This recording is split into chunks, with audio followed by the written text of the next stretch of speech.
full-page ads that Madison Square Garden took out this week to celebrate itself. It's like old times. In a display of logistical razzmatazz, in less than 48 hours, the Garden had a Rangers playoff game here last night, and the Knicks and Bulls are on tomorrow afternoon and Sunday with Rod Stewart in the wings. The Garden is associated first with boxing, but in fact it has been the sheer variety of sport that has made it Madison Square Garden, the mecca of arenas in all the world. This atmosphere was created by one man, George Louis Rickard, who was known as Tex because he may or may not have been born in Texas. He found his way to the gold rush in Alaska and then to Nevada, where Rickard promoted his first boxing match in 1910, stacking up $20 gold pieces in a bank window to attract publicity, which he surely did nationally. But for all the successes that followed, Rickard was never an educated man. "I never seed anything like it," was his favorite expression, although he seldom said much of anything. Rickard ran the famous Jack Dempsey-Jess Willard fight in Toledo, Ohio on July 4th, 1919, and thereupon became undisputably the champion boxing promoter of the world. So on he came to New York to take over the Garden the next year. Rickard made boxing by making boxing respectable. He assured safety for spectators, especially for women. He introduced reserved seating with lots of ushers. New York swells flocked ringside to the Garden, and he could promote anything. It certainly wasn't only boxing where Rickard brought in the breathtaking first $1 million gates. Wrestling was still for real then, and Rickard made six-day bike racing box office. It was Tex Rickard who made ice hockey a success in the United States by bringing the sport to the Garden. When he introduced his own team, Wags laughed and called them Texas Rangers. You get it? The name stuck. Texas Rangers are playing Pittsburgh's Penguins tomorrow night. Basketball would not come to the Garden until the 30s, but by then the house that Tex built was already established in the way that it remains, a show almost every night. It was even that way in January 1929 when Tex Rickard's appendix burst and he died, and thousands upon thousands of fans passed by his magnificent bier to pay respect to a promoter at the Garden, his Garden. Paul Gallico, then the premier sports writer in New York, watched from up in the balcony. A guy next to Gallico turned to him and said, "They must have had to tie Tex down or he'd be trying to get out of his coffin." Imagine letting a crowd like this into the Garden on the cup. Well, this is a weekend old Tex would be proud of. You ever seen anything like it? Jim, back to you downstairs. Well, I've seen a few things like it. Thanks very much, Frank. So in the first of our three bouts, a fifth-round technical knockout for Tim Witherspoon against Jorge Luis Gonzalez. Now let's get ready for Lennox Lewis against merciless Ray Mercer. George Foreman, Riddick Bowe threw away a world championship belt rather than to have to fight Lennox Lewis. Mike Tyson is laboring in court right now via his representatives to try to avoid having to fight Lennox Lewis. What does all this suggest to us about Lewis? Tells you that Lennox Lewis has a little more than a left jab and a left hook. He has a powerful right hand, and if you don't have to fight someone like that, it's best to leave him alone. 6'5", 247 pounds, maybe the most dangerous big athlete in the division, and lo and behold, as if all that weren't enough, getting better. Larry, there's an old statement in boxing, you can't teach a leopard new tricks, but trainer Emanuel Stewart, in 3 fights with Lewis, seems to be bringing great improvement to Lewis's game. Is it real or is it an illusion? Perhaps it's an illusion because, as we all know, you can't turn a soprano into a tenor. And the standard line is you're not going to turn a counterpuncher into a brawler. What happens when the fighter gets some pressure on him? When there's a crunch, will he revert to who he really is deep inside? On the other hand, they've turned ordinary sedans into stock cars that race 200 miles an hour, and Mr. Stewart has had some uncanny success in modifying and transforming some heavyweights.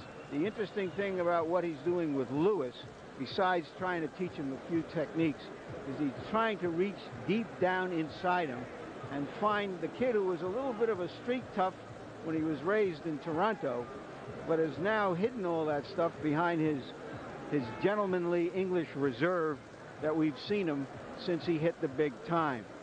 Good news is that Ray Mercer is the kind of fighter who might put pressure, might put the crunch on Lewis at times in this fight, and then we'll see if Lewis is real or an illusion. We'll see what Stewart rather unbashfully says he can be. Emanuel Stewart claims he can turn Lennox Lewis into, quote, the greatest heavyweight champion of all time. Let's listen to more of what both of them have to say about that.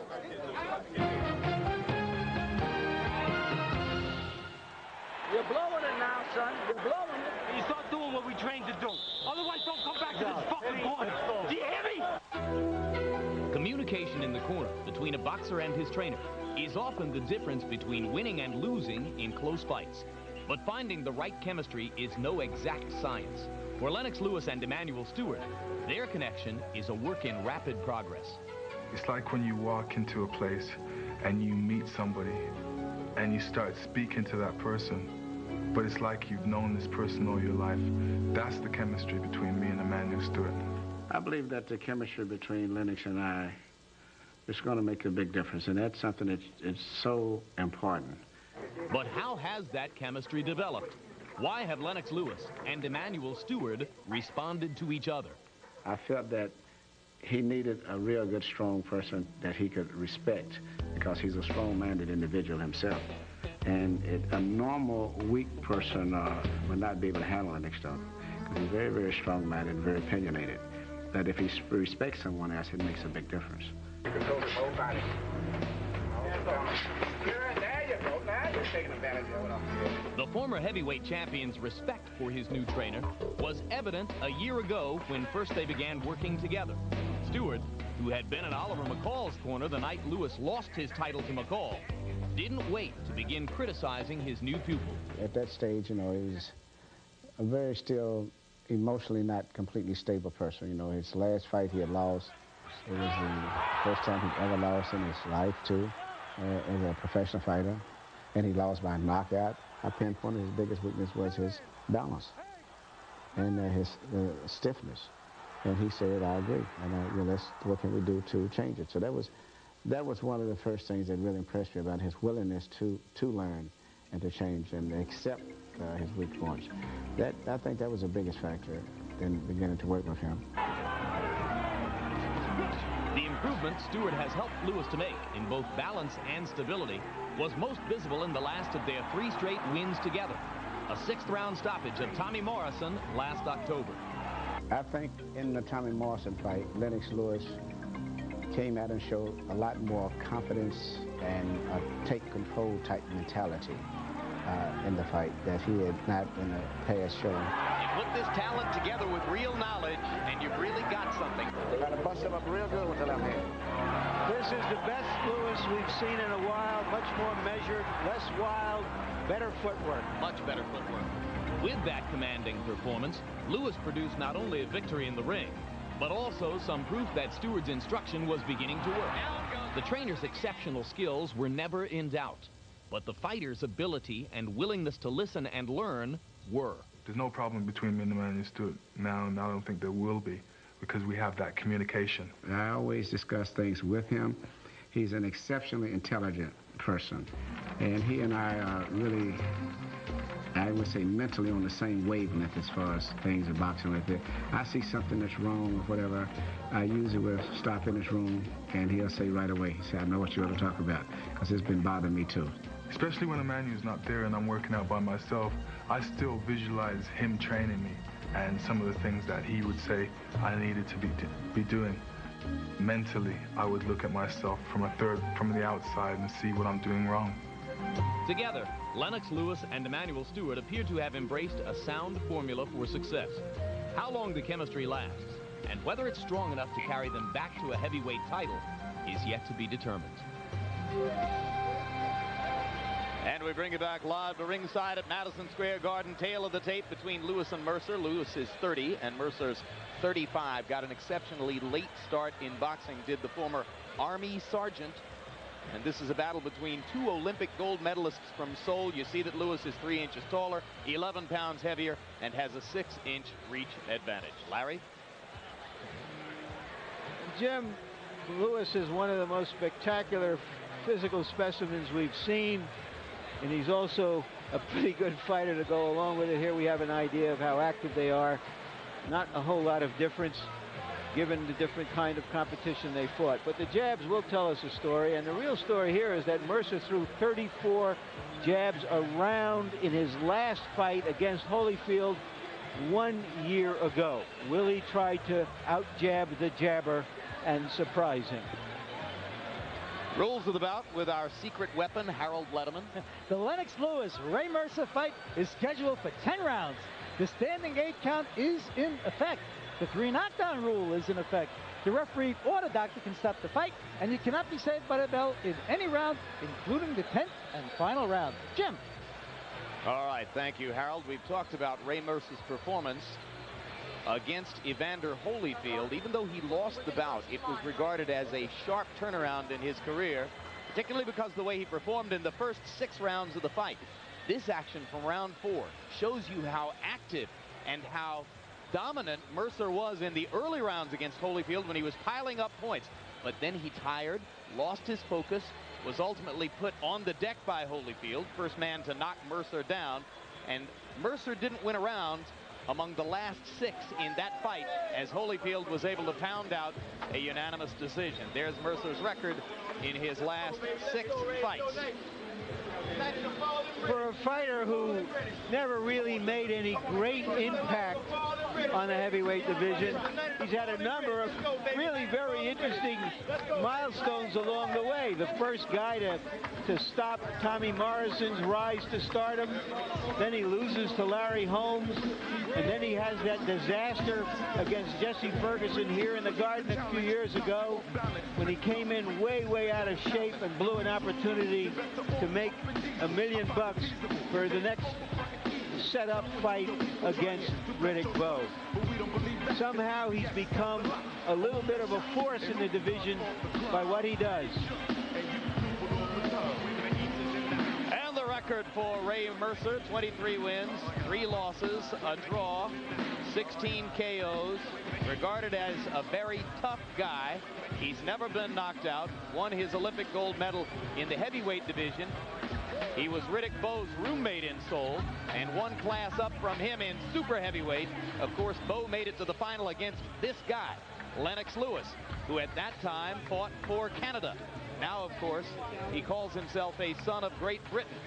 And the Morrison performance was generally regarded as Lewis's best showing since he knocked out Razor Ruddock Halloween night 1992 in London. Not so much because he won the fight, but because in the fashion that he did it.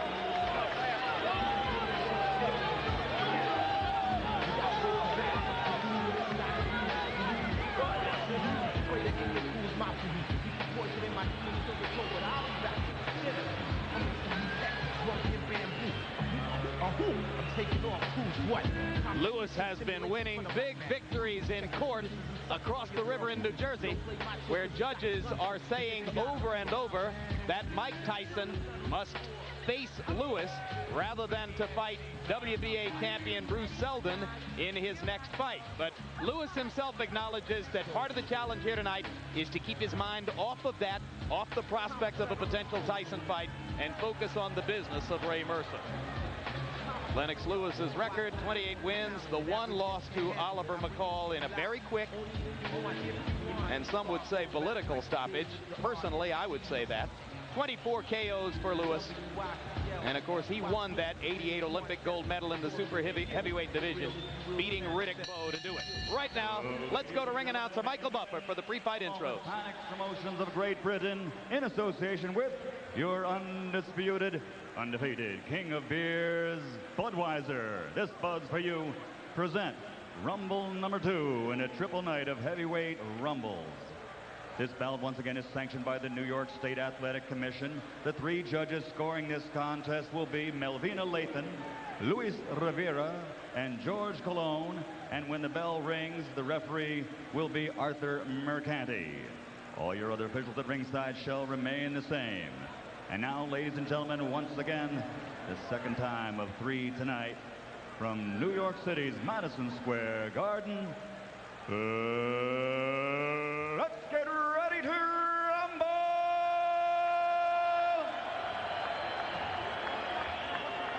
10 rounds of boxing between two 1988 Olympic gold medal champions. Introducing first, fighting out of the blue corner, wearing black trimmed with gold and weighing in at 236 pounds. He brings a professional record of 23-3 with 1 draw, 16 KOs. He's the pride of the USA Olympic boxing team in 1988 when he won the heavyweight gold medal. Ladies and gentlemen, representing the USA, former WBO World Heavyweight Champion, Merciless Ray Mercer.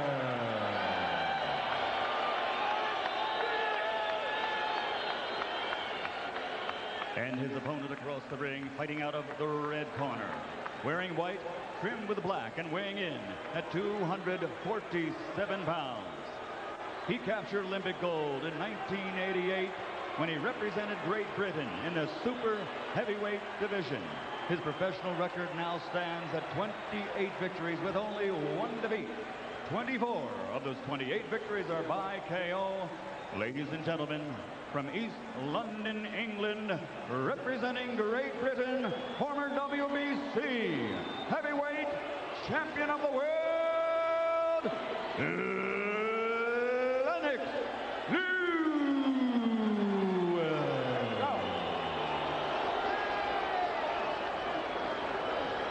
Let's go, champ. Let's go, Ray. Come on, champ. Good evening, gentlemen. You both received the rules earlier in the dressing room by the New York State Athletic Commission. I expect you to obey these rules. Let's have a nice, clean fight. Touch gloves. Good luck to the both of you. Okay, let's go. Lennox Lewis, as you said, Jim, has been winning the battles in the courts to fight Mike Tyson. Now he has to win the battle in the court of public opinion to show that he's worthy of a fight with Tyson. And you heard the boos mixed in with cheers at Lennox's introduction. A lot of American fight fans just don't like him and don't buy his act. But he can take another step toward public acceptance here because most fight fans know how tough Mercer is, even if he's a little raw. Mercer sticks a jab to start things off and tries to land a right hand that could shake Lewis up early.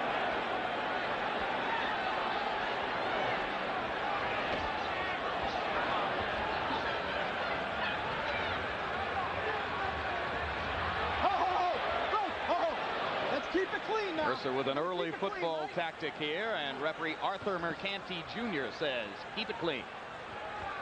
It's been almost a year since Ray Mercer's had a fight. The battle against Holyfield last year was on May 20. Now, Ray Mercer's been in with one of the best jabbers in boxing than Larry Holmes. So Lewis had better think about doing something other than jabbing. You better put some leather out there. Well, but Holmes picked Mercer apart with the jab. It's not a bad blueprint for going after him. But Mercer kept him against the rope for a better part of the night. And I don't think Lewis has the same kind of body, can withstand the same kind of body punching.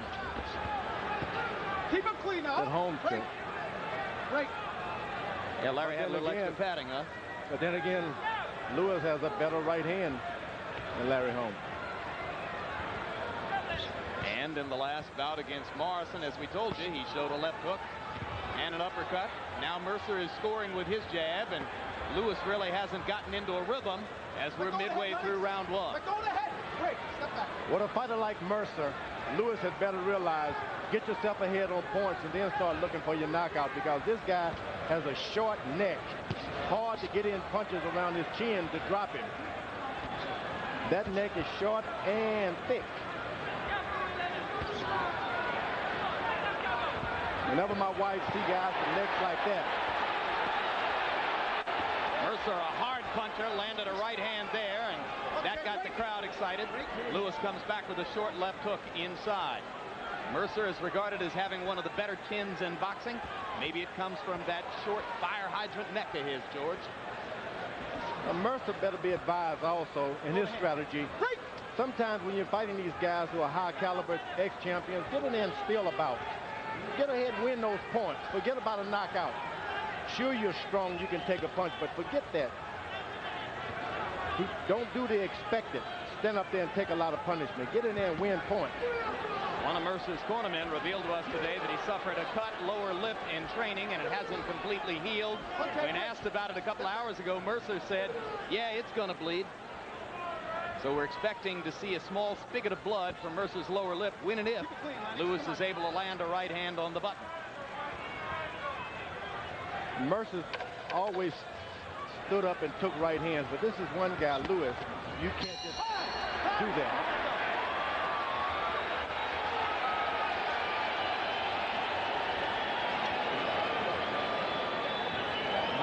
Settle down. You're a little too relaxed, too excited, okay? Settle down just a little bit. That's all you got to do. Take your time. You can see what he's doing. Jab a little harder with your jab. You're throwing a little bit more. But just settle down. That's all you got to do. You're a little tight. That's all. Everything else will fall in place.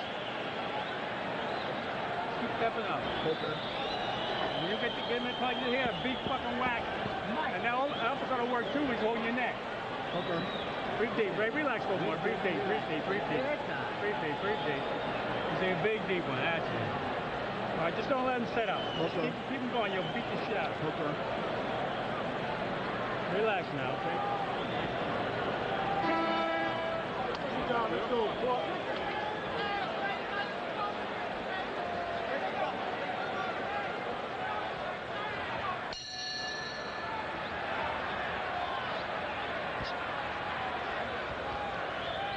Lewis threw a lot of jabs in round one, 47 by punch stat numbers, only landed 1, or only landed 9, I should say. So that's a low connect rate, but it's the activity that matters more. And Mercer, as he showed you there, will walk through a lot of punches. And I wouldn't advise Mercer to just go walking through this guy. Lennox Lewis, a little more power on his right hand because he throws it downward. Step back. Like the great pitcher J.R. from the Houston Astros. James Rodney Richard. That's him. Or Bob Gibson. These guys will come out that mound and it puts a little more onto the right hand. There it was, the overhand right with a downward trajectory when it comes to the chin. Lennox Lewis was knocked down once, but it wasn't with a sure punch. It was a surprise punch that got him. Mercer trying to fight the same fight so far here that he fought early against Holyfield. He threw 24 jabs in round one. That's a good output for Ray Mercer. Keep him up, Lennox! Keep him up!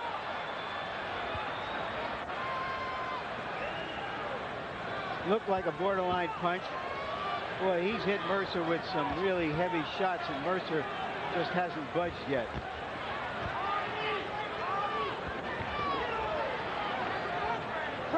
And I heard Stewart telling Lewis to relax, and he seems a little bit less tight here in round two. And the jab is starting to land rather than simply to go out there. There we have another big heavyweight tall, Lennox Lewis, bending down. Why go down and bob and weave? Never teach a tall guy to bob and weave. And there he brought himself down into range for Mercer's right hand. And as you can see, you give the other guy courage. Crowd rising in excitement now as Mercer pins Lewis against the ropes. Most of the Garden hoping for the big upset here. Well, we talked about how Lewis would perform under pressure. He's getting some pressure now. Mercer lands good head shots, but he doesn't effectively go back to the body to make sure that the steam stay out of Lewis's punches. Lennox Lewis has been tall and in his earlier career skinny for a long time, so he's accustomed to bigger guys getting the best of him sometimes, but yet he comes back. Step back. 2 spirited rounds so far from merciless Ray Mercer.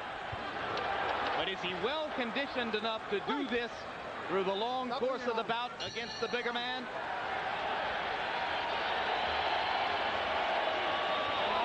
Good round. He won that round.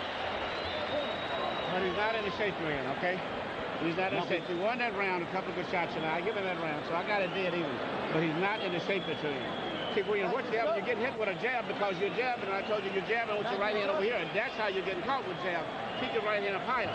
He's catching you with jab because your right hand is over here while you're jabbing, and you're getting hit. Keep your right hand up a little high and watch. That's what it's catching with jab. Here they come, Mercer crowding Lewis, landing a good straight, stiff left jab and following with a right hand. Comes back with a left and a right high on the head. Very nice combination All right, now, from Ray Mercer. Get him in the corner, you whack him with this. Whack him on the Okay. Get those elbows down. Give me. Come on, please. Get tired. Get tired. Second down. Let's go, gentlemen. Stewart urging Lewis to relax and allow Mercer to wear himself down. Mercer's trainer, Tommy Parks, says whack him.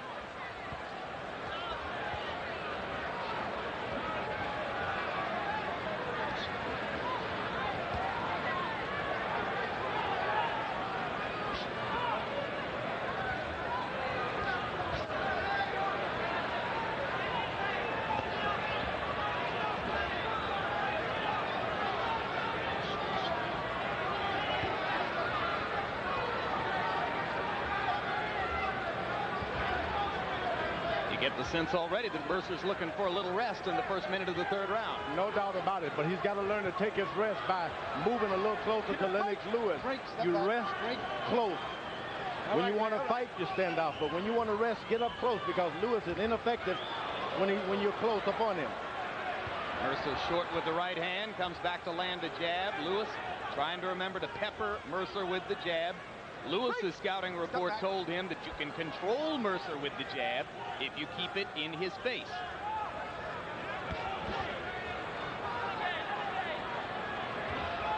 You don't go 12 rounds with Larry Holmes and not find out something about the left jab. What do you do after a guy jabs you?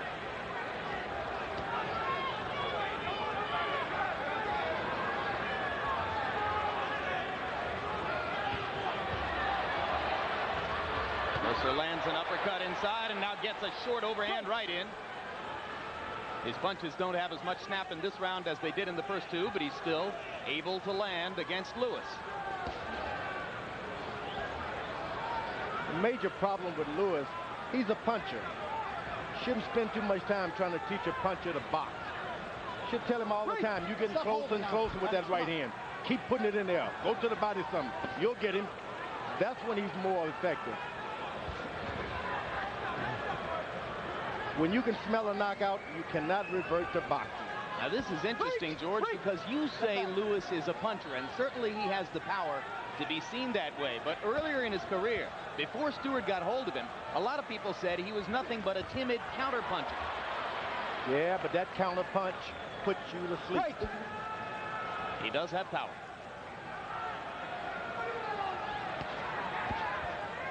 Lewis' strategy should be jab, go to the body, back up to the head, but do not give you Mercer any courage. Mercer's strategy should be to stay close, win points. Mercer lands the left hand and tries to come with the right behind it. Pace has slowed in the third round to Lewis's advantage, but now Mercer is flurrying down the stretch of the round, trying to steal one.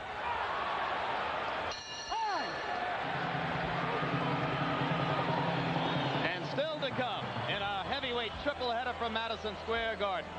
The third of our three bouts finds former light heavyweight and cruiserweight champion Bobby Ches going against Evander Holyfield. Holyfield, Ches still to come, and a visit to Commander Vander's locker room. Thank you, sir. Future three-time heavyweight champion is what the t-shirt says, and that's something of a holy grail for Evander Holyfield. You're trained for a tough fight, so you're ready for it this time, okay? You gotta let them checks go, champ. Let that short hook Take up. them left hooks, body and head, start banging your... Whack them and go to the body. Okay. All right? Doing a good job, Ray.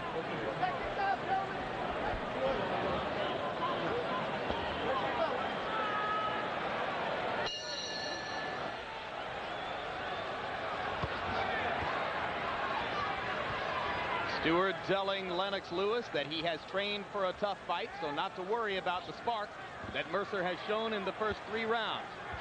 At 247 on the scales, Lewis does appear to be in superb condition. And through the first 3 rounds, let's take a look at Harold Letterman's scorecard. Harold? Jim, 29-28, 2 rounds to 1, merciless Ray Mercer. I just think that in rounds 1 and 3, he got inside enough, did enough damage with that hard right hand to pull out the round. That went to the puncher over the boxer in rounds 1 and 3. I went with Lennox Lewis's left jab in round 2. We have the same score, Harold. Good combination by Lewis. Mercer momentarily stunned. Lewis trying to leap in with the right hand, and Ray holds on. It was that uppercut that started that combination and hurt Mercer. Uppercut through the guard, glancing blow, but what power Lewis showed in splitting Mercer's gloves apart with that uppercut. Well, it was mostly speed. He did it real quick. Now, Mercer was being real successful by out-jabbing Lewis. He's made him abandon his jab, which is good, but once you make him abandon his jab, then you start jabbing. Mercer isn't doing it now. Lewis has turned into the slugger, but Mercer should be boxing.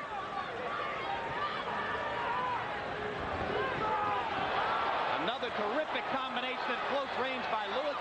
Mercer holds his arms back as if to say, I'm not hurt, I'm not sure I believe it.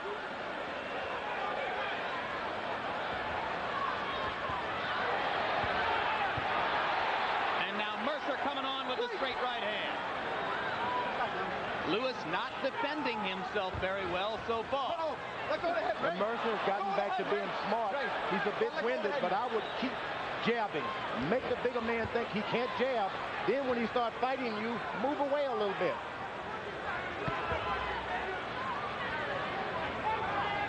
And we think the trickle of blood from Ray Mercer's lower lip may have begun. If so, I would have to guess it was one of those uppercuts that started it. Mercer landing a short right hand inside as he holds on to Lewis, and now Lewis is hurt by the right hand. Lennox not holding on. Mercer pounds away. And a great right uppercut by Lewis, and Mercer comes back. Well, that's what this big crowd has come for. Spectacular 4th round between Lennox Lewis and Ray Mercer. Let's go, Ted. This is a demonstration of conditioning with Lennox Lewis. He's taken all that Mercer has given, and he's still trying to get in a good punch. And he got in a great combination just as the bell sounded. But the crowd loves Mercer. Coming right down your way. I think that was the last good round. You look good. That was your best round now. Best round now. Deep breath, Jim. Yep. I got it. Jim, that was his last. What's that low blow, son? I got you, mate. I'm not watching, though. Hitting him. You want this over? No, I won't. Not yet. Ray, move your head when you're standing still. Don't put it in. Move it to the side. And keep your hands up. Don't just let your hands out. Take a little swallow. After watching Lewis in this round, I'm beginning to think maybe you can turn a soprano into a tenor because he is really brawling. We haven't seen that. Mercer turns it back around, and before the end of this round, Lewis had turned it around once again. Some real rare back and forthing with heavy blows in that big 4th round. Spectacular punch stat numbers from the 4th round. Lewis threw 39 power shots and landed 29 of them, 74%. Mercer, 17 of 25 in power shots, 68%. It was a round of bombs.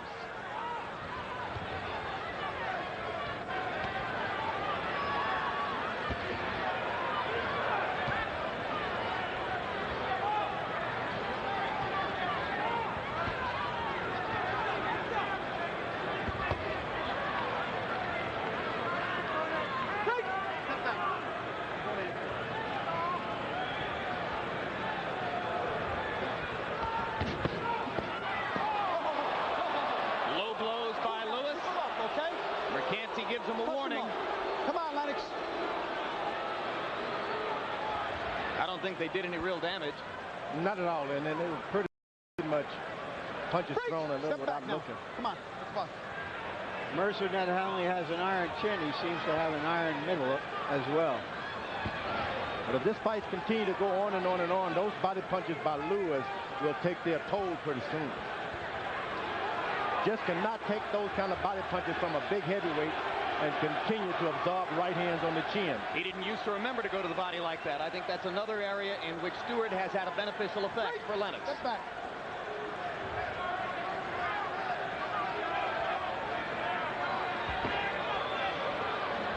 Overhand right missed by Lewis. He comes back with a leaping left hook. McCanty just barely gets out of the way. Mercer is again choosing to get a rest through the first half of the 5th round. Throws one left hook and waits. One left hook and waits. A lot of this is because he's throwing those punches up high where they take a lot of your wind. But more and more, Lewis seems to be searching for a one-punch knockout, and that's not going to help him against a guy with Mercer's chin.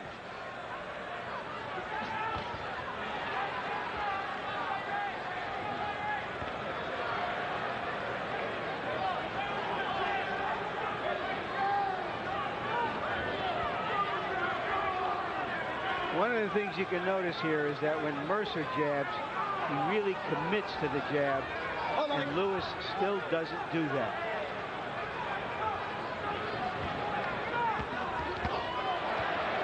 The right hand was blocked despite the excitement of the crowd. Lewis taking a lot of leather here from Ray Mercer. Mercer got to understand, once you hit these young guys with 2 and 3 jabs, brace yourself, they're going to pay you back. So he's got to keep his hands up. As soon as he hits him with 2 shots, get your hands up. He's coming back.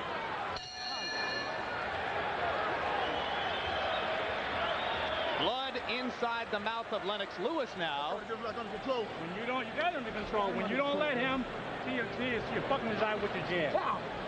Stay on that jab. You're fucking his eye up. Okay. All right? Yep. Give me towel across his legs. All right, you're the boss. Huh? You're the boss. Breathe deep. I want you to have your hands up. Bang. Motherfucker ain't got it no more. He ain't got it no more. You just got to pick it up, champ. All you got to do is dig pick down. up this random fight. Just dig down. Put the victory on, man. Take it off my hand. Thank you, sir. Champ, when you're inside, you move your head. Move your head inside, all right, baby? Okay, this is it, man, okay? If you let him go, it's going to be over with. Yep. Take a deep breath, champ. Just let your hands go, mouthpiece. Okay, let him go. Saw in those punch stat numbers that Mercer is out jabbing the supposed jabber. He's landing an astonishingly high percentage of jabs, and many of them are good stiff jabs. 18 of 27 jabs in round 5, and the result of all that is that Lewis's eyes are beginning to swell. So that's why Mercer's corner told him, keep going to the jab, you're messing up his eyes, or something to that effect.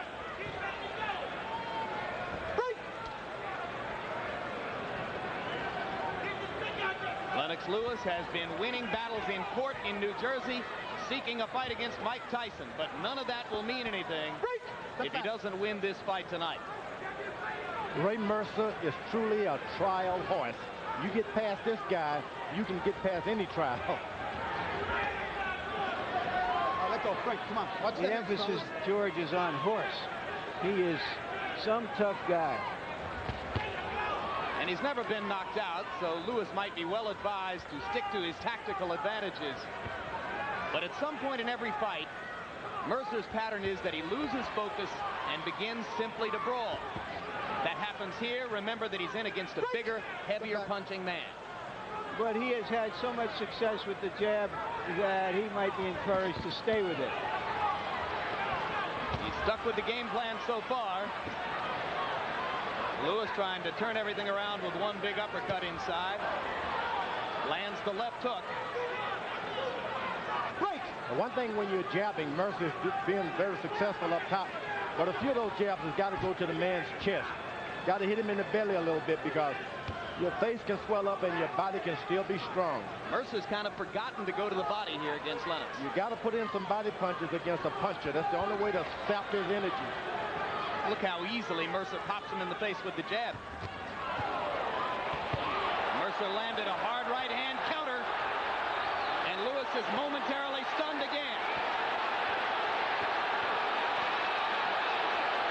Remember, Lewis knows how to fight like this. He's a puncher. He doesn't mind mixing it up when he's hurt. Let's go.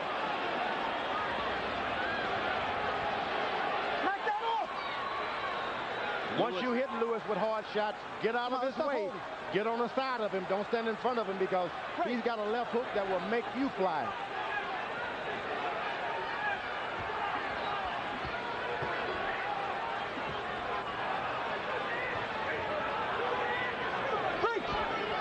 Great. Mercer buying time, getting a rest, tying Lewis up inside. He's had another excellent round here, landing the jab at will and flurrying wildly at moments. Lewis loading up now on uppercuts, and that'll get him in trouble.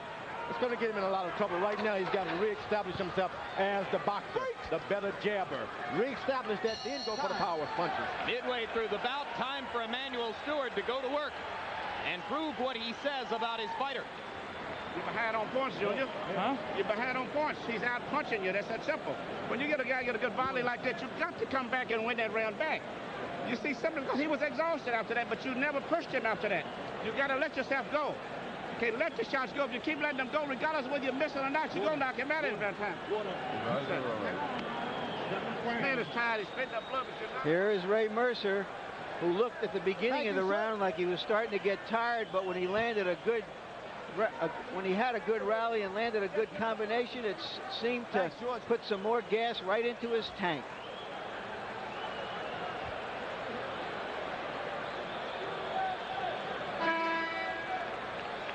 Emmanuel Stewart has told Lennox Lewis that you're going to get into fights where technique doesn't matter. You're just going to have to dig down and dig it out, and he's gotten himself into that kind of a fight right now.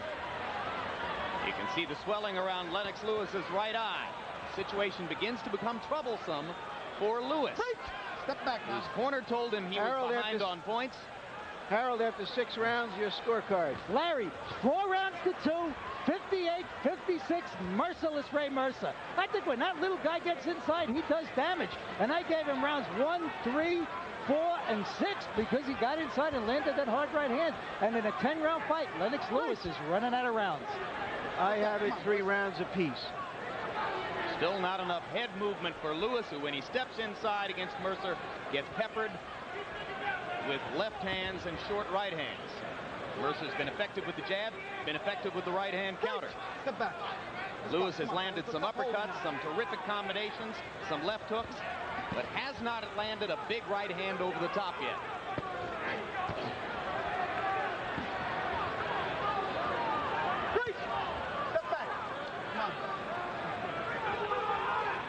Lewis seemed not to want anything but a knockout.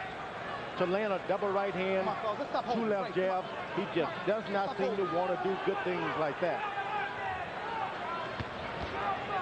If ever he does, he can turn this fight around. It's equal right now. It's an even match. Mercer again with a right hand counter inside.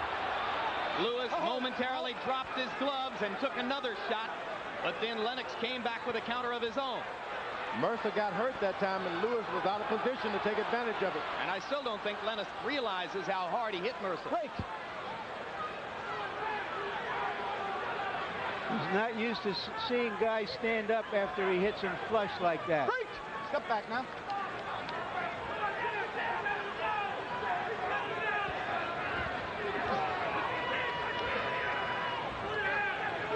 Going to become a test of Lennox Lewis's courage and his tactical will down the stretch.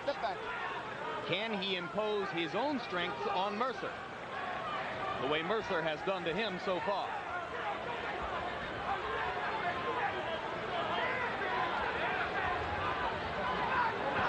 Remember, Mercer dominated the first 6 rounds against Holyfield as well, and then gradually ran out of gas.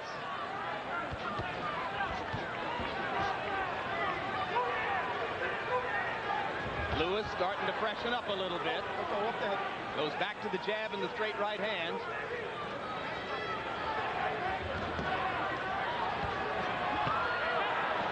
Good footwork, good combinations, and Lewis suddenly has Mercer in trouble. Missed with the right hand uppercut inside.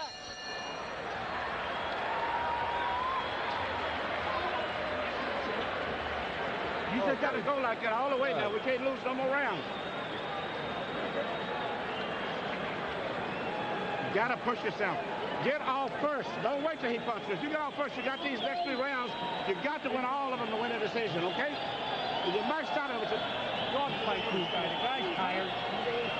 Okay? Sit in here first. Okay. Ray, the guy's tired. Ray, fight this guy. Don't let him throw them 3 or 4 punches. Okay. He's stealing the round if he does that. Okay. This is the end of the round when Lewis may have won the round with this exchange in the last 15 seconds. Straight right, good body shots, another straight right. Ray Mercer trying to do to Lennox Lewis what Jesse Ferguson did to him, knock him out of a big payday. Watch Mercer's energy level now as these late rounds progress. Can he do in the latter part of the fight what he did early? His pattern is, it's tough for him.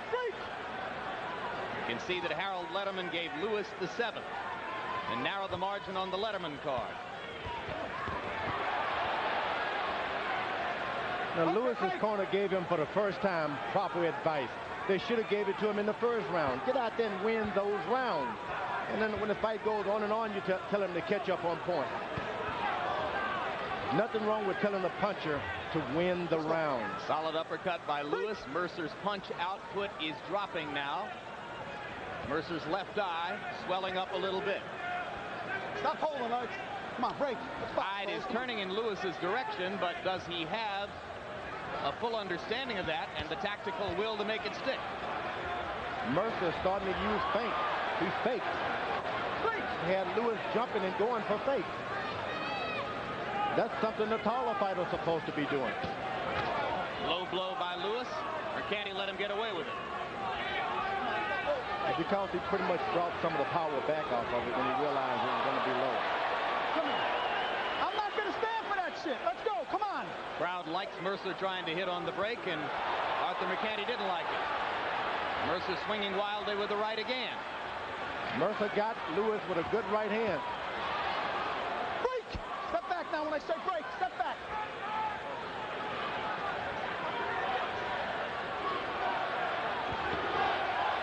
Both fighters with swollen eyes. 2 good cut men working tonight. Al Gavin in Lewis's corner. Percy Richardson with Ray Mercer. Short right hand inside by Lewis. Mercer grabs him and stops the action. And Mercer's found out now, if you keep your right hand and your left hand in front of you, Lewis is ineffective. He doesn't do anything when your hands up. He waits until you drop one or the other. If you just put them in front of you, he will not do anything. That's it.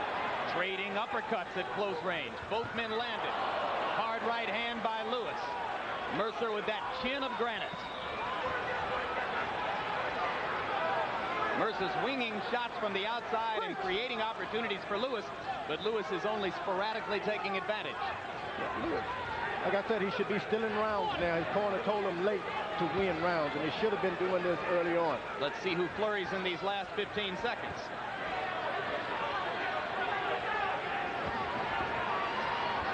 Break. Step back. This looked like Lewis's best round. Time.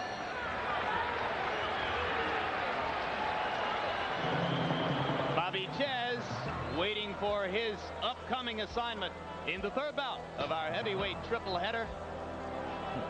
Chez with the shirt that says Mensa, a reference to his own reported near genius level IQ. Getting ready to fight Evander Holyfield.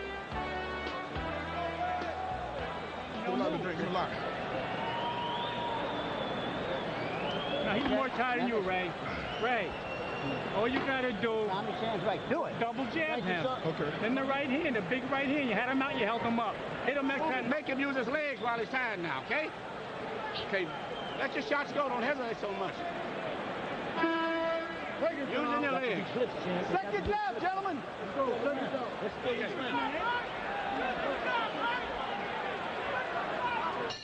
Ray Mercer had been throwing more than 20 jabs per round. In the 8th round, that output dropped to 13. He landed only 7. So his activity level is going down. 8 rounds in the book. It's scheduled only for 10. only for 10. You wonder if either fighter has paced himself thinking it's a 12-round bout. It is not. Larry Merchant said something very important. Lewis is just not accustomed to throwing hard shots like that and a man staying up on his feet like Mercer is doing. And as a result, he's posed a little bit and admired some of his work, and he's allowed Mercer to flurry in the first 30 seconds of this round and put him a little bit in the hole here. Ray Mercer with a spirited effort, which could gain for him the biggest win of his career.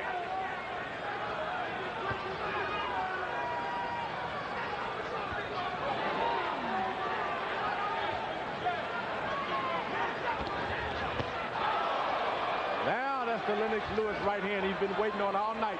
Break! Yeah, but Mercer's proven he can take that right hand. He just ate it up and came back. That's no way to get confidence. Break! Step back now.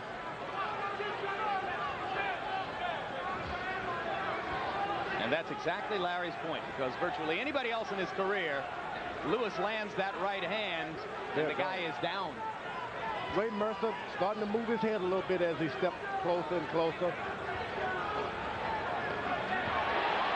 Mercer able to feint Lewis out of position there. Step back.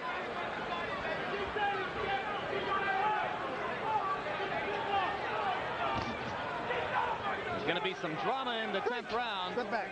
Let's go. And you can almost hear the laughter in the Tyson camp if this decision goes against Lennox Lewis.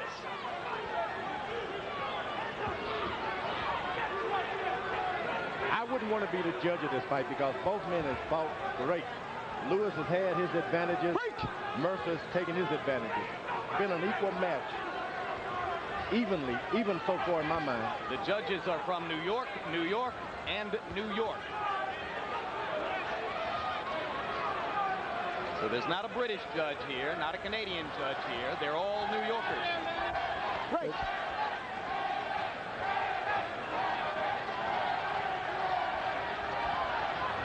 Lewis's supporters in the crowd chanting for him, Lennox, Lennox, Lennox.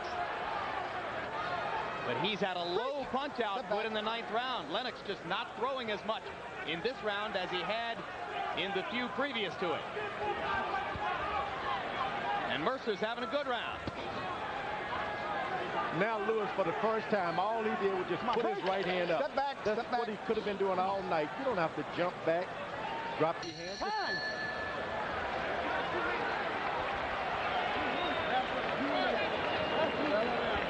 We want this round. We're going to take this round. You got to win this round to win the fight. You got to win it. You can't win it by moving. You got to let the punches go. You can't take them home. Let them go, Lennox. You're holding on to them. Let them fly. Let the shots go. You got to talk to yourself and push yourself. This is the last round. You got to win this round, okay? How bad you want? Get the inch ball. Good inch ball. You pretty bad. All right. Last round, champ. How bad you want? Just go to him. That's the last round. Don't give him this fucking round. Don't give it to him. You hear? All you got to do is keep fucking punching. You get close, you go 3 and 4 punches. And then keep turning them. And keep turning them. You got to let him go. It's all up and up. If you don't win this round, you blow it. Just said let everybody else. Last round and we're going. Okay, no more water now. He can't beat you. Okay. Let's get down. Please, 2 minutes. Let's get down. With the rest of your life. Come on, baby. Let's take this motherfucker. Let's go. Who wants it? Arthur McCanty Jr. says, let's go. Who wants it? That's the big question now. Harold Letterman, how you got it after 9? Jim, 5 rounds to 4, 86-85, Lennox Lewis. I think he won round 7, 8, and 9 to pull ahead. But boy, this is anybody's fight. If Ray Mercer starts to punch again, he certainly may be able to pull out this fight. This is darn close. Larry? This is one of those occasions when you got to say, cut yourself a new piece of bait, fish a little deeper. See what you got down deep. I have Lewis ahead 6 rounds to 3. Gut check time for Lennox Lewis. What's your instinct, George? I'll see Lewis. He's ahead in my mind. He's done enough to pull it out with the jab and the tough, big right hands occasionally. Guys, I wouldn't be surprised to see the decision go for Mercer. I certainly wouldn't be surprised if judges gave Mercer the 9th round. He landed 70% of his jabs in that round. Step back. And remember, a draw would not be cheating anybody. Not what, George? I didn't hear you. A draw. If this bout is scored a draw, no one would be cheated. Believe me, this was one good match. I think Mike Tyson, even though he doesn't want to fight Lewis next, might feel cheated because off of this showing, I think he thinks that he could handle Lewis, and he doesn't want to see him fall out of contention. Mercer steps in and eats an uppercut. Best punch of the round so far. Neither fighter with a ton of energy left. Minute and a half to go. Another uppercut lands for Lewis. He's landed the more significant blows in the 10th so far.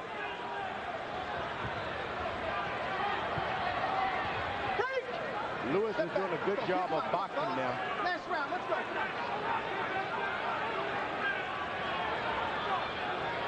Remember that Mercer has scored late knockouts in dramatic situations against Francesca Damiani in the 9th round of a fight on which he was trailing in the scorecards. He was behind Tommy Morrison when he whacked him out of there. But Mercer may believe he's on his way to a decision victory here. He hasn't had a lot of energy in this round. He's been throwing, but Lewis has been landing. Hard right hand for Mercer. Crowd rises in anticipation of the possible upset. Lewis knocked off balance by a left hand.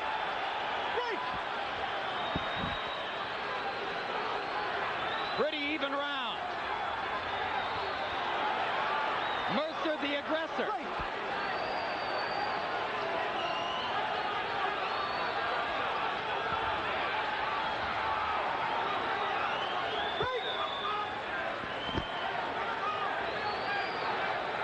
Closing seconds of the round. Lewis trying to flurry, and that's going to do it.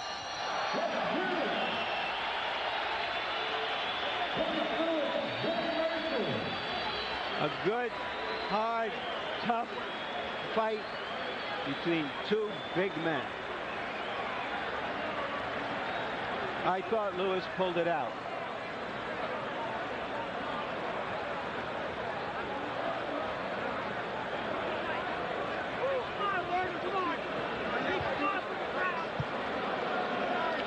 It's nice that Mercer would have a showing like that in New York City where he got in all the trouble. Tremendous for him. Yeah, in the same building in which he was once accused of trying to throw a fight against Jesse Ferguson. Or rather trying to bribe his opponent to throw a fight, a fight he was obviously going to lose. Harold Letterman, who'd you give the 10th round to, and how did you score the fight? Well, Jim, I gave the 10th round to Merciless Ray Mercer. So I got it 5 rounds to 5, 95-95. I got it a draw. I think that Ray Mercer just did enough to come on. I mean, he came on strong. You put pressure on Lennox. Lennox looked tired. He looked like he was gasping. He looked like he was trying to survive the 10th round. I thought Ray Mercer did enough to win that 10th round and certainly earn a draw. A heck of a fight. Very, very close. Could go either way. Lennox out-jabbed him. Ray Mercer, certainly the aggressor, the harder puncher. What's your instinct about who won the perhaps decisive 10th round, George? To me, it was a draw. From one round, the conclusion is a draw. It can go to either guy, but I'll give it a draw. If the fight was scored a draw, I would not complain 1 inch. Well, so in effect, both Foreman and Letterman scored a draw. Merchant, regardless of how he scored the 10th, would have had a close victory for Lewis. And it's nervous time in Lewis's corner now as the judges total up their scorecards. Let's take a look at final punch stat numbers, and you're going to see the astonishing success of Ray Mercer with the jab. He wound up landing 59% of his punches in the bout, but Lewis threw 150 more punches and landed more. This is the quintessential difficult fight to score. And look at how effective Mercer was with the jab. 134 out of 224. But again, Lewis threw more. Hard to say.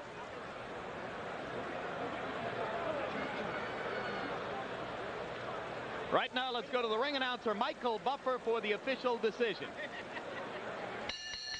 Ladies and gentlemen, before we go to the scorecards here at Madison Square Garden, how about a round of applause for these two heavyweights, two Olympic gold medal champions that came here to fight tonight. We go to the scorecards. Melvina Lathan scores the bout 95-95 even. Luis Rivera scores the bout 96-95. George Colon scores the bout 96-94 for the winner on a split decision, Lennox Lewis.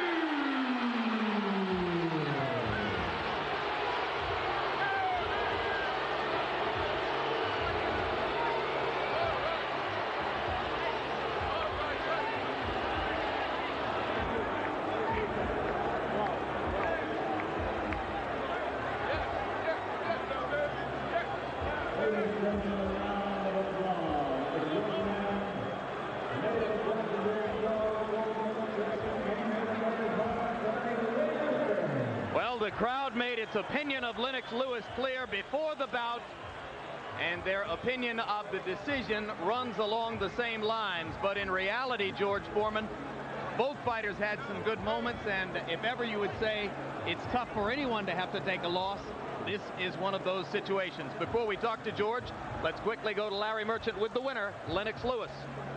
Lennox, congratulations. Did you think you had pulled the fight out? Well, yes, I did. You know, Ray Mercer's a tough guy. You hit him and he still comes, but I thought I did enough to win.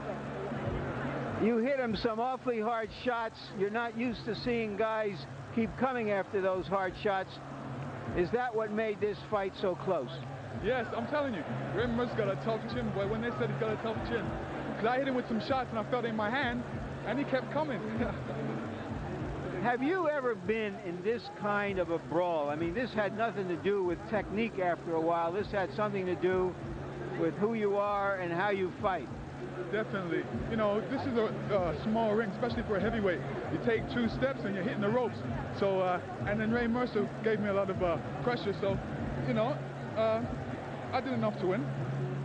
How, if at all, do you think this would affect your proposed fight with Mike Tyson? I think it's a positive fight because, like I said, I'm not taking no easy fights. I took the Ray Mercer fight because I realized that, you know, Tyson's a presser fighter, so is Ray Mercer, so I have to go against certain guys to prepare for Mike Tyson. So you think the way this fight turned out, it was a preparation for an eventual fight with Mike Tyson whenever it occurs? Yes, definitely. Like I said, this is the reason why I took Ray Mercer. You know, he's a guy that comes and gives you enough pressure. And, you know, I have to prepare myself to deal with a guy that gives me enough pressure. Thank you very much, Lennox. Congratulations. It's my mother's birthday today, and I'd like to wish her a happy birthday, and all the mothers in the world, happy Mother's Day. Enough respect. Thank you very much. Let me see if I can find Ray Mercer here. All right, Ray. Obviously, Ray, you thought that you could out-jab the supposed jabber, and it seemed that you did. Well, I went out there, I did the best I can. I think all my fans out there, they was great. They kept me motivated. Hats off to Lennox Lewis. He took some of the best shots I had to give. You know, he had a strong jab. I had to try to get on the inside. I did a couple of things wrong, and I guess that cost me the fight. I didn't think I lost the fight.